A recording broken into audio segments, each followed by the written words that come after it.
গংগা ট্ৰেডাৰ্ছৰ স্বত্বাধিকাৰীৰ পুত্ৰ য়শ কুমাৰ আগৰৱালাৰ কাণ্ডই এতিয়া লৈছে নতুন মূৰ।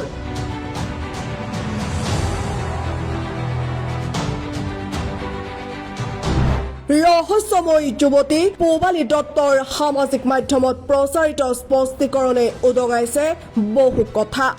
ধনৱন্ত মাৰোৱাৰী সম্প্ৰদায় লোক হোৱাৰ বাবে সংবাদ মাধ্যমৰ একাংশই পক্ষ ললে নেকি গংগা ট্ৰেডাৰ্ছৰ স্বত্বাধিকাৰী। হয়, গংগা ট্ৰেডাৰ্ছৰ স্বত্বাধিকাৰীৰ পুত্ৰ য়শ কুমাৰ আগৰৱালাৰ কুকৰ্মক যেন এতিয়া সাৰ পানী দিয়াত ইন্ধন যোগালে একাংশ সংবাদ মাধ্যমে। অভিযুক্ত য়শ আগৰৱালক ধোৱা তুলসীৰ পাত সজাই বিভিন্ন বিভীষণেৰে বিভূষিত কৰি সংবাদ মাধ্যম সামাজিক মাধ্যমত হইচই সৃষ্টি কৰি য়শ আগৰৱালক নিৰ্দোষী সজাব বিচৰা কাণ্ডক লৈ এতিয়া মুখ খুলিছে পূবালী দত্তই। মই পূবালী দত্তই কৈ আছোঁ। মোৰ ঘৰ যোৰহাটত।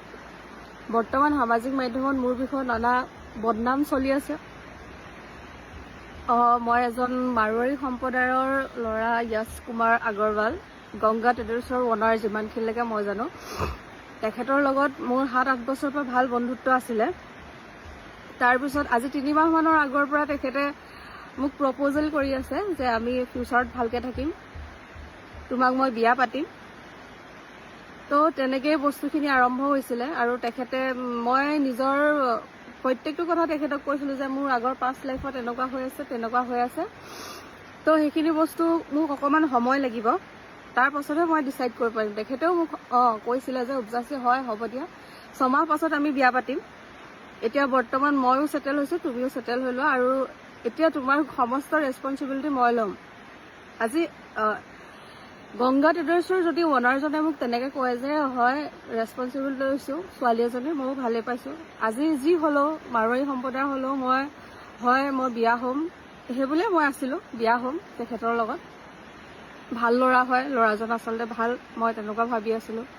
পূবালী দত্তৰ স্পষ্ট কথা, গংগা ট্ৰেডাৰ্ছৰ মালিক বুলি চিনাকি দিয়া, বিয়া পাতিম বুলি প্ৰতিশ্ৰুতি প্ৰদান কৰা, বয়ফ্ৰেণ্ডে উপহাৰ দিলে সেয়া চুৰ কৰি অনা টকাৰে দিছা নেকি বুলি সোধাটো কল্পনা কৰিব পাৰি নেকি বুলি কৈ পূবালীয়ে সামাজিক মাধ্যমত আক্ষেপ কৰি কৈছে গংগা ট্ৰেডাৰ্ছৰ মালিক ধনী হোৱাৰ বাবে একাংশ সংবাদ মাধ্যমে চক্ৰান্ত ৰচি মাৰোৱাৰী সম্প্ৰদায়ৰ যুৱকজনৰ পক্ষ লৈ অসমীয়া যুৱতী ধন নথকাৰ বাবে তেওঁক জনমানসত সেৱা কৰিবলৈ কুণ্ঠাবোধ নকৰিলে। যিটো বস্তু মই একো নাজানো, নিউজ চেনেল কিছুমান আছে, কিছুমান পৰ্টেল আছে, কিছুমান মই দেখি আছোঁ, তেখেতলোকে মোৰ লগত এইবিলাক কৰিছে কেলে কি মই নিজেই নাজানো যে সেই মানুহজনে সোণৰ বস্তু চুৰ কৰি মোক কিবা গিফ্ট দিছিলে বা কিবা কৰিছিলে। ঠিক আছে, মোকো বিয়াৰ প্ৰস্তাৱ দিছিলে, মোৰ লাইফটোৰ ৰেছপনচিবিলিটি ল'ম বুলি কৈছিলে, সেইখিনি তেতিয়াহ'লে আপোনালোকে মোক কৰি দিব পাৰিব নেকি? চব নিউজ চেনেলক মই কোৱা নাই বা নিউজ পৰ্টেলক চবকে কোৱা নাই, কিছুমানেতো ভালকৈও কৈছে।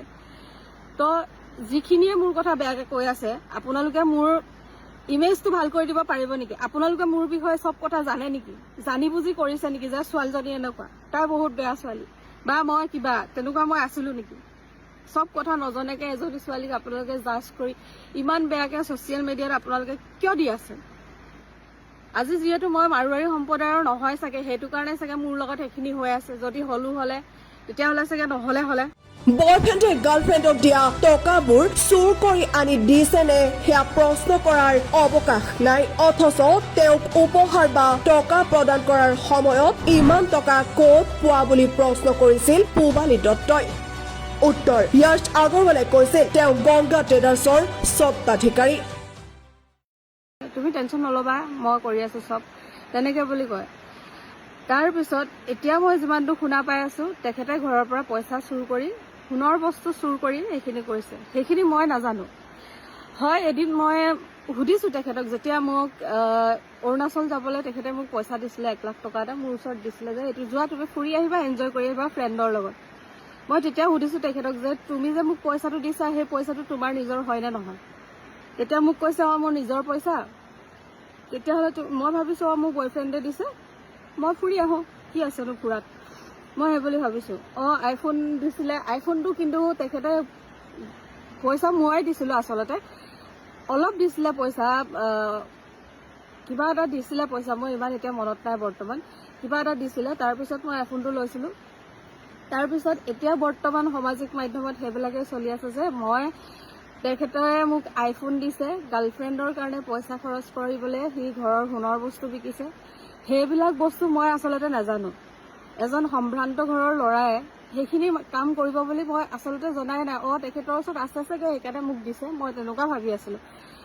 আৰু মই নাজানো কোনোবা এজন মানুহে মোৰ ৰেছপনচিবিলিটি লৈছে। মোৰো ভাল লাগিছিলে, মোক বিয়া পাতিম বুলি যিহেতু কৈছে, ভালকৈ লাইফটো ষ্টাৰ্ট কৰিম।